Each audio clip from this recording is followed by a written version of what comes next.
Hey, what's going on YouTube? Today we're going to cover Ability Power Jungle Evelynn, the Widowmaker. The night is my veil.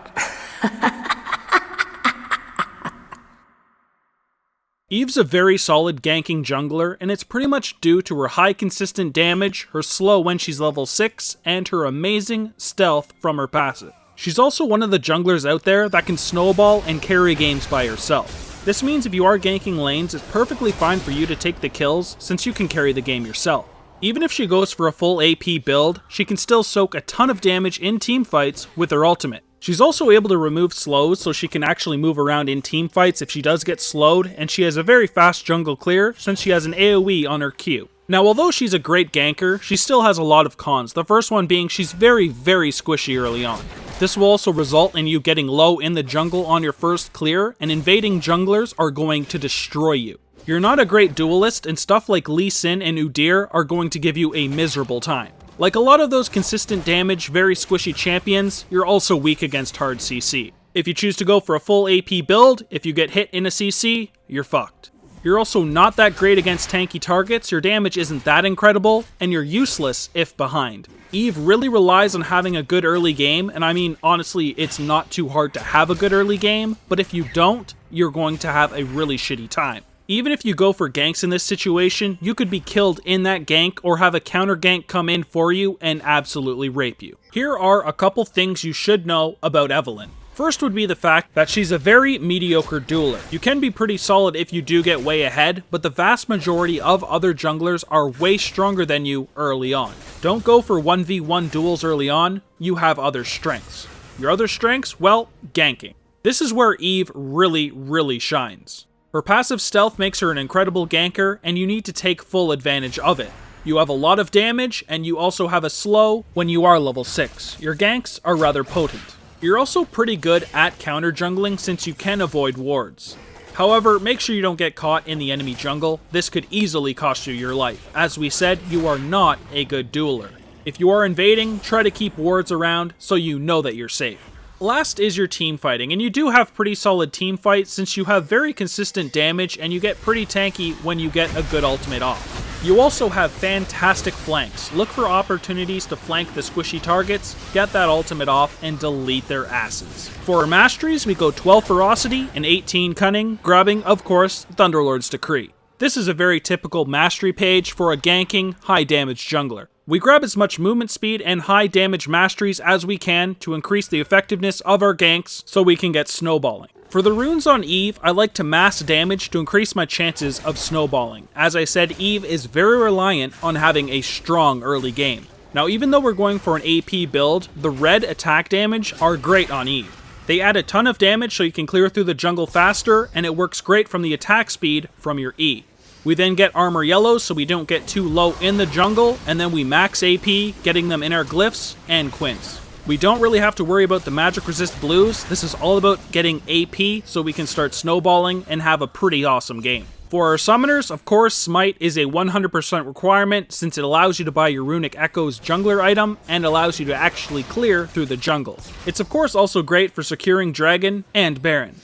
As for the second summoner, well, I pretty much always take Flash. It's insanely strong, which allows you to escape when caught, and is great to chase enemies. Now, although Flash is obviously insanely strong, it's not 100% required on Eve since we do have our W. Therefore, sometimes I take Ignite as my second summoner if I'm not too worried about the enemy team's jungler. Of course, if it is a jungler that can invade me all day and kick my ass, there's no fucking way I'm taking Ignite over Flash. It can, however, be a great pickup to add a lot of kill potential and increase your chances of snowballing. If you do get caught out, however, you're pretty much fucked. Eve is really squishy, and until you are comfortable with her, stick with Flash. Now we're going to look at each of her abilities, starting with her passive, Shadow Walk.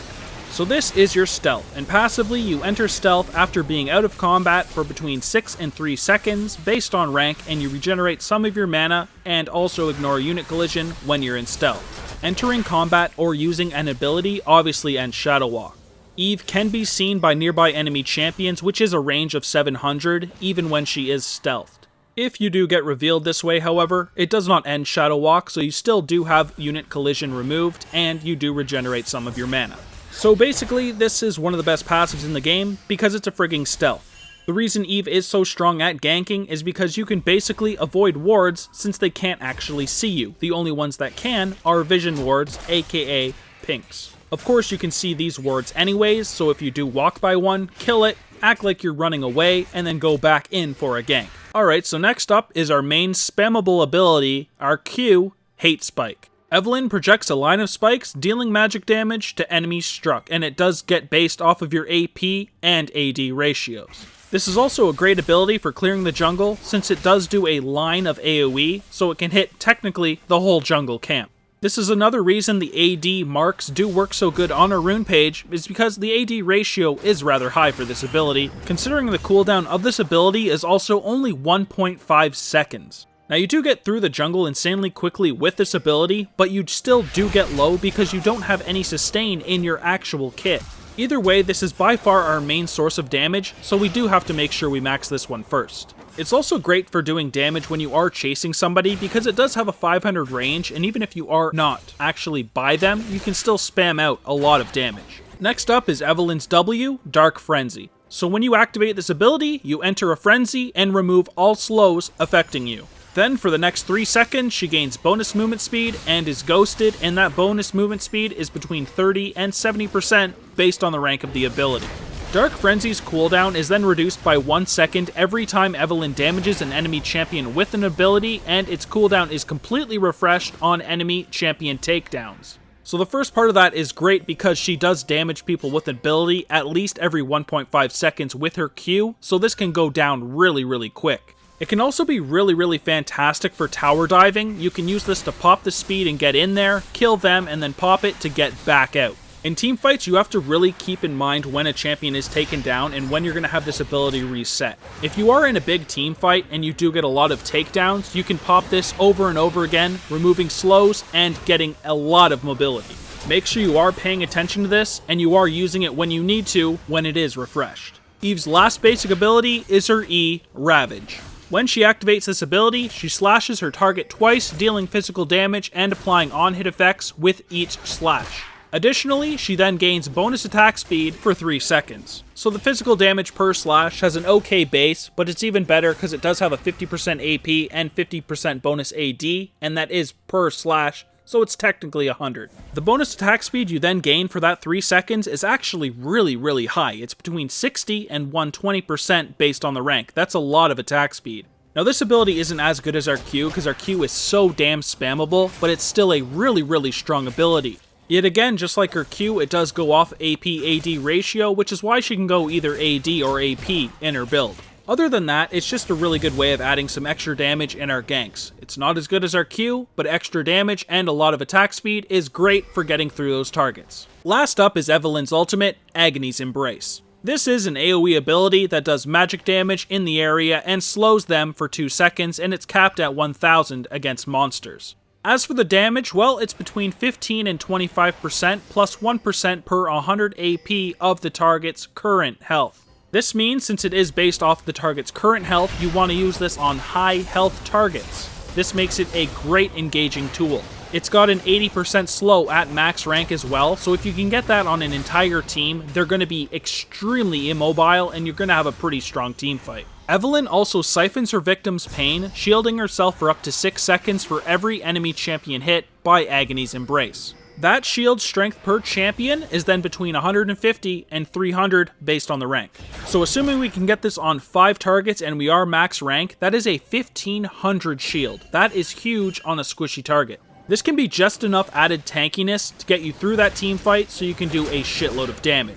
Generally, since you are squishy and you want to get this on a lot of people, you're going to want to go in for flanks. You have the stealth to help you with that. When you see your opportunity, activate your W, run towards the enemy team, get this on as many targets as you can, and start deleting those squishy targets. So here is our ability order, and of course we want to put points into our ultimate whenever we can. Then for the very spammable damage, we max our Q, Hate Spike.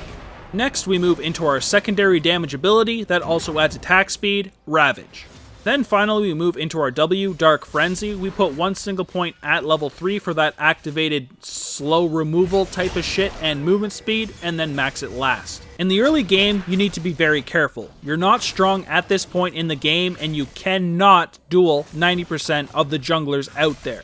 Take advantage of your extremely solid ganks and try to help lanes as much as possible. Be wary of counter ganks though. If you get jumped on, you can die very, very fast. You'll want to make sure you're smiting stuff like Krogs or Gromp for the easier jungle clear. You do get rather low in the jungle, especially your first time through. You may want to smite the wolves as well though against strong invaders for that nature spirit it provides so you can actually see them invading. At least that side of the jungle anyways. In the mid game, you get a hell of a lot stronger, especially when you have Lichbane. You should have at least a few items at this point, and you can start actually dueling a lot of the junglers out there, but some are still much stronger than you.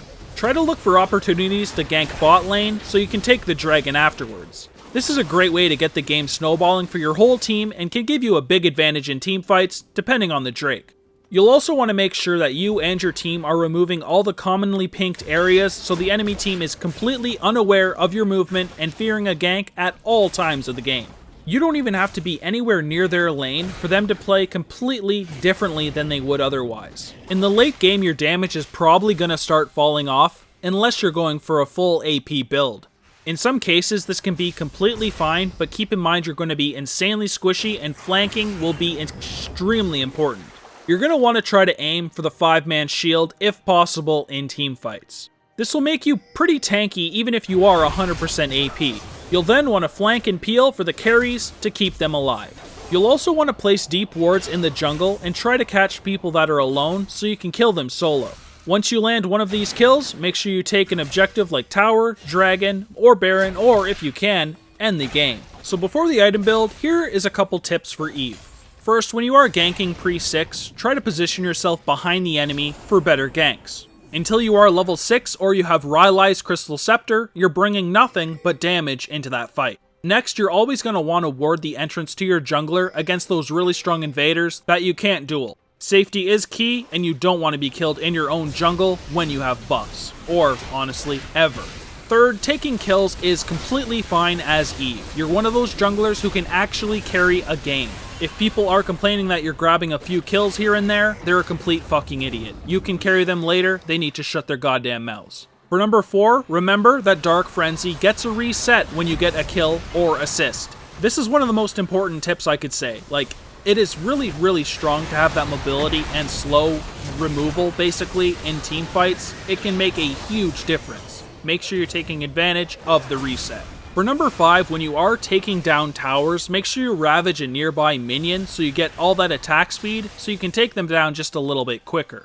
For our last tip, Dark Frenzy actually removes the slow on exhaust. Of course, you're still going to have all that removed damage, but hey, at least you have the mobility back. Alright, so we finally arrived at that item build, and it starts with a Hunter's Talisman, some health potions, and Warding Totem. For our AP core build, we of course take the Runic Echoes first because it's an ability power based item and it adds a lot of damage. Then we go into the Boots of Swiftness since we are very reliant on getting into a good position to do our damage. Lichbane is then incredible on Eve since we do have a very spammable Q and we can do a shitload of damage with our passive auto attacks. It's also got movement speed, which is incredible on Eve. For our last core item, the Proto Belt.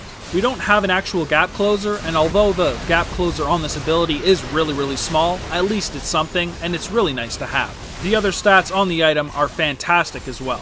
For our defensive items, well, they're the very typical ones that every champion takes. If we're against something like a Zed, we'll of course want that Zhonya so we can stop that ultimate damage, otherwise everything is just situational. If you need some magic resist, you can get the Guardian Angel or Banshee's Veil, and if you need the armor, you can get the Dead Man's Plate, Randuin's, or even Frozen Heart. For the offensive options, there of course is the Rylai's Crystal Scepter, and this is one of my favorite items on Eve, and I almost put it into the core build. With the very spammable Q, we can have stuff perma-slowed, making chasing so insanely easy. Then of course there's the very typical AP items. If we need to deal with tanky targets, we can of course get the Liandry's Torment. If we can use some MR, get the Abyssal, we need to get through MR, we can get the Void Staff, and for mass AP, the Rabadon's Death Cap. So here are the two end builds that I use a ton. In the full AP one, we take our core and then add the Rylai's and the Void Staff to get through any late MR.